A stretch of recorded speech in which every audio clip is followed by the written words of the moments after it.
Welcome back to Skeggsy on the farm in rural Thailand. I hope this video finds you well. The weather here has changed. It's blinking cold. I know back home you're freezing, but here it has definitely turned cold. Sleeping in the open as we do, because as you know, we're open on three sides, and we're into blankets and things. Uncle. Definitely farmer. Cheers.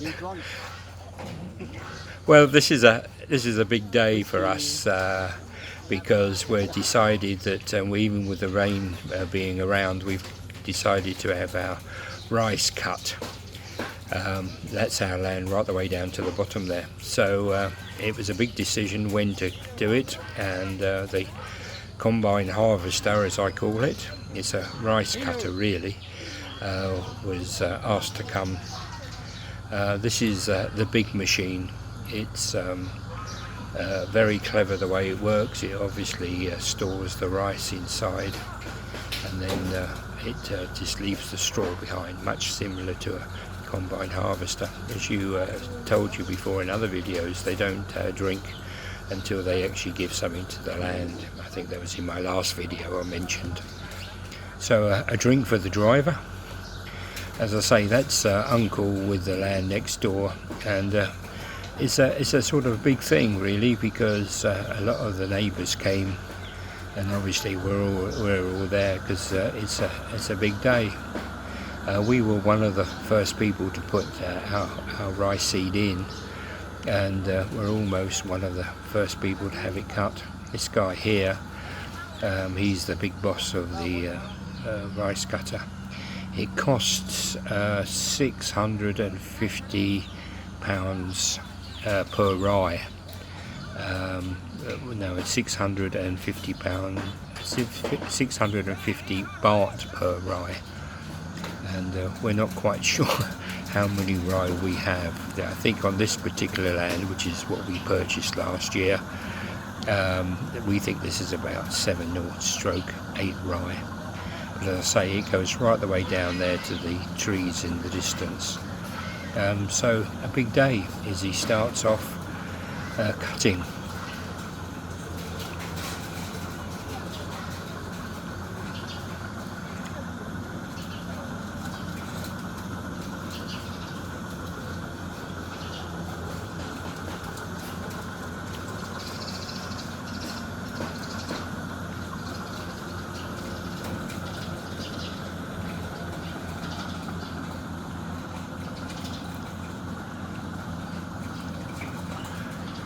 Well, it turned out not to be a lucky day for us after all, because it had only been going in a short time, and then the combine harvester, or the rice cutter, had a problem just before the caterpillar wheels there. You can see there's a bit missing, and one of the parts had actually broken. They took about 2.5 hours before they got it going again. So now this is getting later in the day, and as you can see in the distance, there's a serious rainstorm coming. We were going to try and get most of the rice cut before the rain came. We knew it was going to rain that day, but we were told it was going to rain later. So everything was stopped. The machine actually was getting stuck in the wet because the ground was so wet after the rain. So we decided to abandon the day and abandon this machine.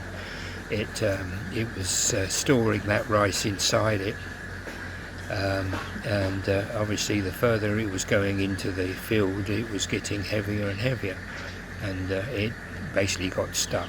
It just was too heavy to go through. So that was abandoned. The next day, we've obviously another festival at the temple. Diet was spending basically every day at the temple. It was Big Buddha Day, and then it was such another day to celebrate older people. This is some guys who are going to become monks.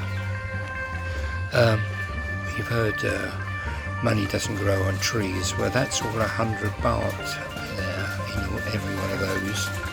And people will go to the temple and celebrate that these two guys are going to become monks.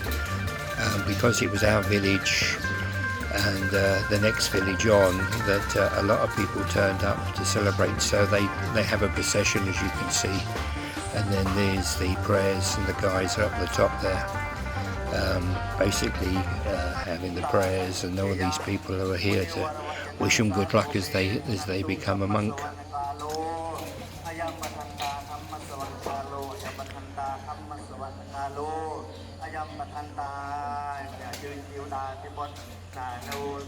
All the money raised by the people would actually go to looking after them, and it would go to the temple. So it's basically these people here giving back to these two guys becoming monks, and the money was going.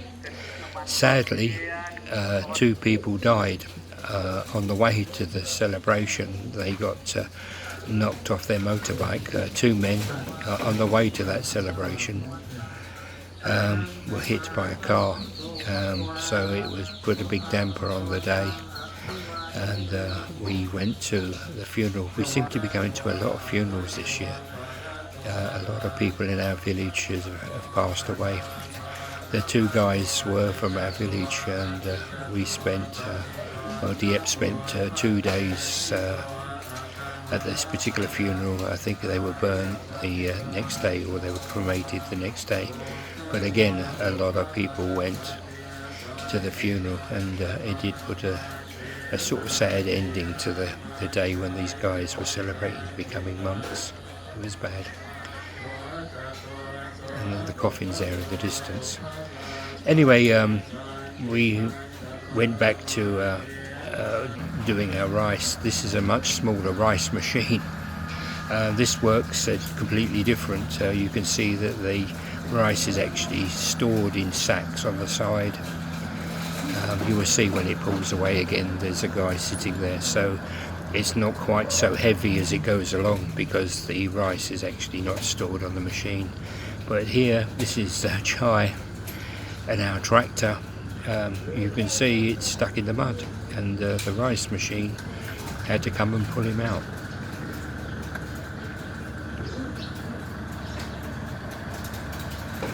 Why he was there in the first place, I don't know. Why he took the tractor into the land, I'm not sure. But as you can see, this is how wet it was, and you can imagine with the heavier machine, it was getting stuck all the time.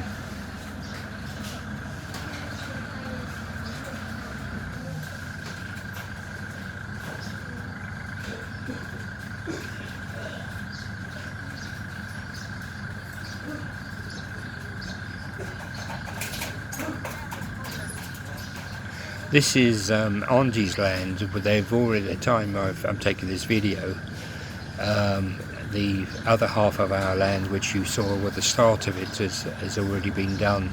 So they've only got that one last field to finish.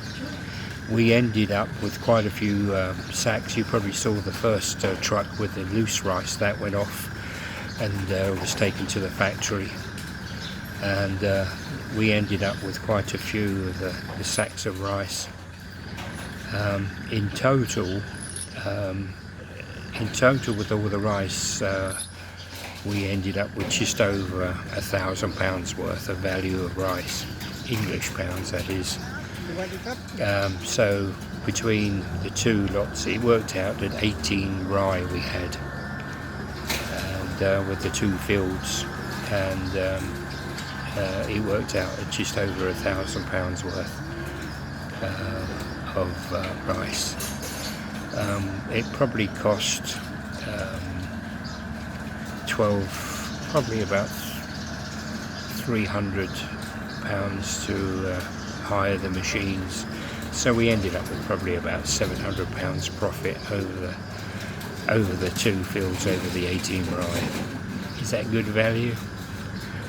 With all the work that was put into it, I don't know, but this is the way that Thailand works. People will borrow money from the farmer's bank to plant the seed. Halfway through that, they then have to put chemicals onto it to help it grow, which costs more money. And then at the end of the crop, you end up with 700 quid. But as I say, we only have 18 rice. Some other people have 50 rice, 100 rice. So if they got a lot of rice, then obviously there's a lot more money involved with it. Okay, as the machine goes back in, you can see the guy was just about to jump on again and still fill the sacks. This is, as I say, our last field. It was probably about 2, maybe 3 days later. It took them 2 days to actually finish off the rest of our land and the land that is actually on Auntie's. It's Auntie's land, but it's our rice, if you see what I mean. So you can see off he goes, and he's sitting on the side. I must say he's bloody arse, because that's not even a proper seat, as you can see. But as it goes along, it throws the straw out the back and throws the rice into the sack.